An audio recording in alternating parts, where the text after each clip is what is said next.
ঢাকা থেকে মাগুরা হয়ে মাদারীপুর, বিকেল না পেরুতেই আবারও Dhaka.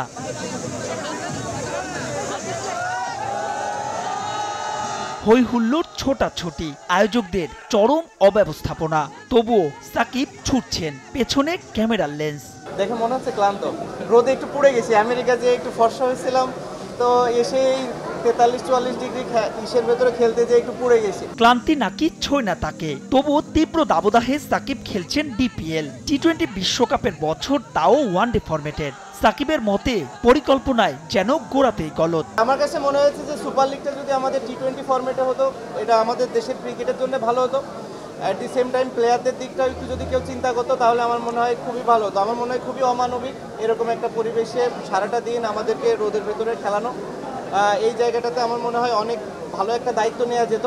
At the same time এটা আমাদের ন্যাশনাল টিমের জন্য উপকৃত হতো, যেহেতু আমরা টি-20 ফরম্যাটে ওয়ার্ল্ড কাপ খেলতে যাচ্ছি। আমার মনে হয় খুব ভালো একটা প্রিপারেশন হতো, অল্প দিনে শেষ হয়ে যেত, সব প্লেয়াররা ম্যাচগুলো খেলতে পারত।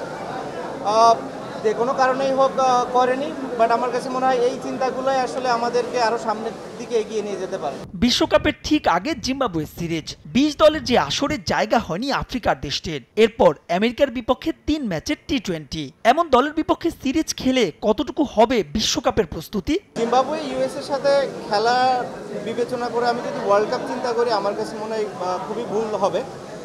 ওয়ার্ল্ড কাপ কমপ্লিটলি ডিফারেন্ট একটা জায়গা, ওইখানে আসলে আমরা যত বেশি প্রেশার হ্যান্ডেল করতে পারবো তত ভালো করার সম্ভাবনা আছে। স্বাভাবিকভাবে ওই একটা এক্সপিরিয়েন্স, ওই জিনিসটা কাজে লাগবে যে আমরা কন্ডিশনের সাথে ইউজ টু হব, বাট মেবি এটাই আমাদের বেস্ট পসিবল অবস্থা ছিল প্রিপারেশনটা নেওয়ার জন্য। ক্রিকেটের দেশে আলোচনায় বিশ্বকাপ দল আর টাইগারদের সম্ভাব্য ফলাফল। সাম্প্রতিক সময়ে সংক্ষিপ্ত সংস্করণে বাংলাদেশও খেলছে ইতিবাচক ক্রিকেট, সাকিবও তাই আশাবাদের দলে। লাস্ট টাইম আমরা যখন টি-20 ওয়ার্ল্ড কাপ খেলেছি, আমার কাছে মনে হয় আমরা মোটামুটি একটা পারফরমেন্স করেছিলাম, যেটা খুব ভালো না হলেও কেউ বলবে না যে খুব একটা খারাপ।